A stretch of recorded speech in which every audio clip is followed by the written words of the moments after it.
Hello everyone, అందరూ ఎలా ఉన్నారు? ఈరోజు మన వీడియోలో చింతాకు చేప ఇగురు ఎలా చేసుకోవాలో చూపించబోతున్నాను.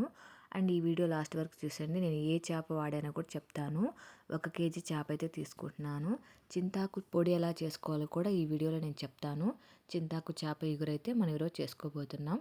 ముందుగా చేపలను సన్నగా కట్ చేసుకోవాలి. పైన ఏమాత్రం తెల్లతనం నల్లగా ఉండే అది తీసేసి తెల్లగా చేసుకోవాలి. చేపల్ని ఇంచు కూడా నలుపు అనేది లేకుండా క్లీన్ చేసుకోవాలి. అండ్ బాగా నీట్గా ఉప్పు వేసుకొని కడుక్కుంటే ఆ వాసన అనేది కూడా రాదు. నీసు వాసన, మట్టి వాసన ఏది లేకుండా నీట్గా క్లీన్ చేసుకొని చేపలను అయితే పక్కన పెట్టుకున్నాను. 1 కేజీ చేప అయితే తీసుకున్నాను. నెక్స్ట్ చింతాకు పొడి చింతాకులను తీసుకొని బాగా క్లీన్ చేసి వాటిని ఎండపెట్టి ఆ తర్వాత పొడి చేసి పెట్టుకుంటాము.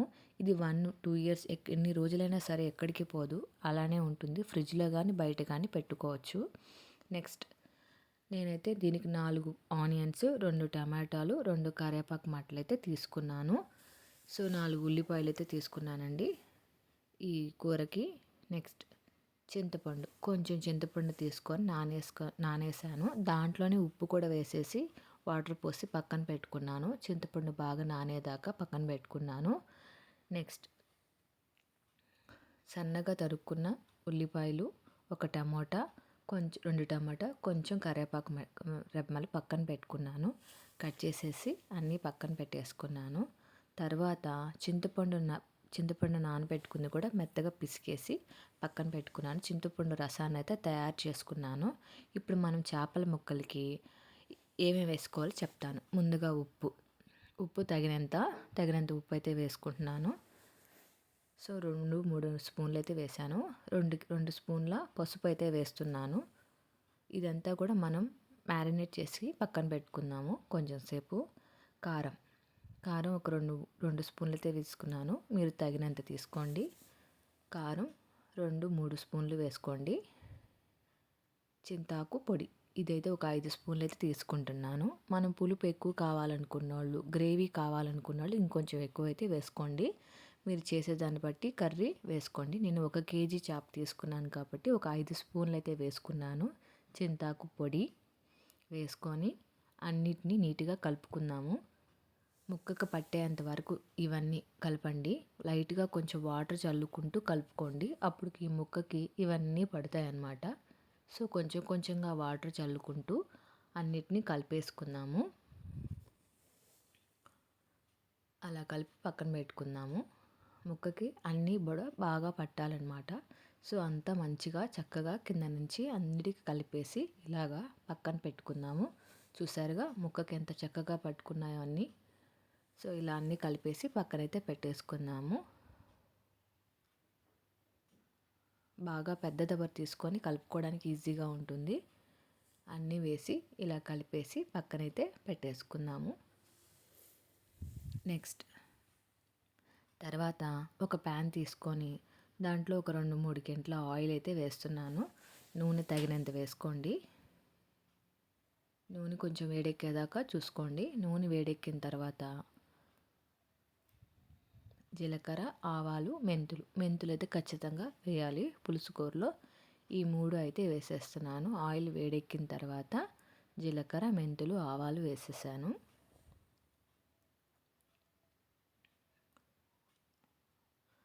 తర్వాత సన్నగా తరిగిన ఉల్లిపాయ అయితే వేసాను. నేను బాగా 4 ఉల్లిపాయలు అయితే తీసుకున్నాను. చూసారు కదా, ఆ 4 ఉల్లిపాయలు కూడా వేసేస్తున్నాను. ఉల్లిపాయ కొంచెం బాగా ఎర్రగా వేగేంత వరకు వేగనివ్వండి. మధ్యలో గరిటె తీసుకొని తిప్పుతూ ఉండండి. సో తర్వాత టమాటా ముక్కలతో పాటు కరివేపాకు కూడా వేసేస్తున్నాను. అవి కూడా కొంచెం సేపు మగ్గనివ్వండి. అన్నీ బాగా మగ్గుతూ ఉండాలి.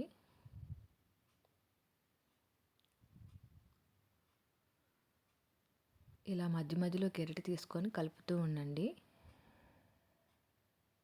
మళ్ళీ మగ్గిన తర్వాత కాసేపు మూత పెట్టి మగ్గనిద్దాము. సిమ్లో పెట్టి అడుగంటనివ్వకుండా మగ్గనిస్తూ ఉండండి.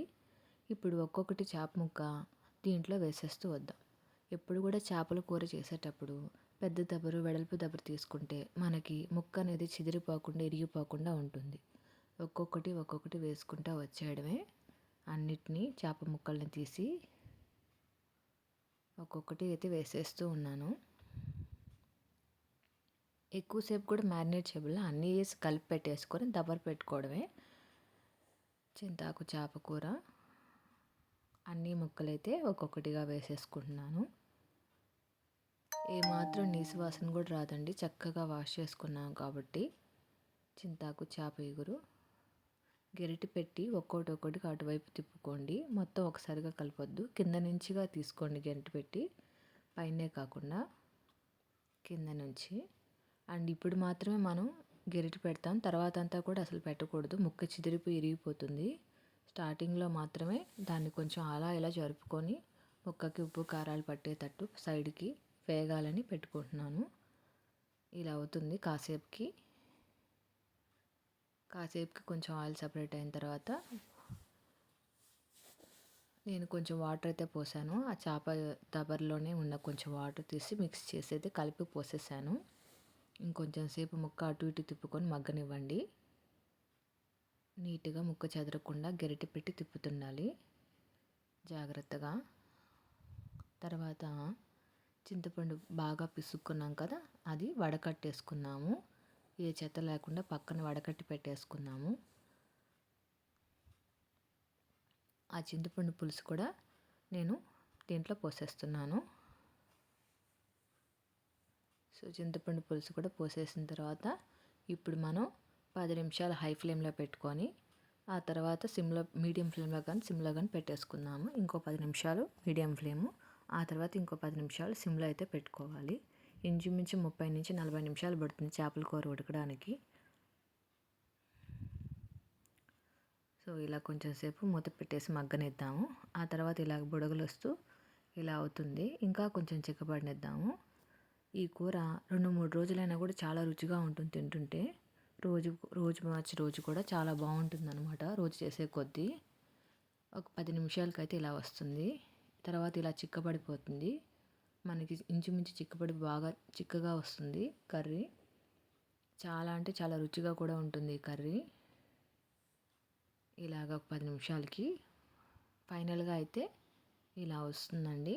ఒక 20-30 నిమిషాల తర్వాత చూసారు కదా, ఆయిల్ ఎంత సపరేట్ అయిపోయి ముక్క ఏమాత్రం విరగకుండా చక్కగా మనకి చేపలు. ఇంతకీ నేను ఏ చేప చెప్పలేదు కదా, మొయ్యి చేప అండి. ఇది కేజీ మొయ్యి చేప తీసుకొని కర్రీ అయితే చేసాము. Thanks for watching. మీరు ఫస్ట్ టైం నా ఛానల్ చూసే పనైతే సబ్స్క్రైబ్ అయితే చేసుకోండి, లైక్ కూడా చేయండి మీకు నచ్చితే.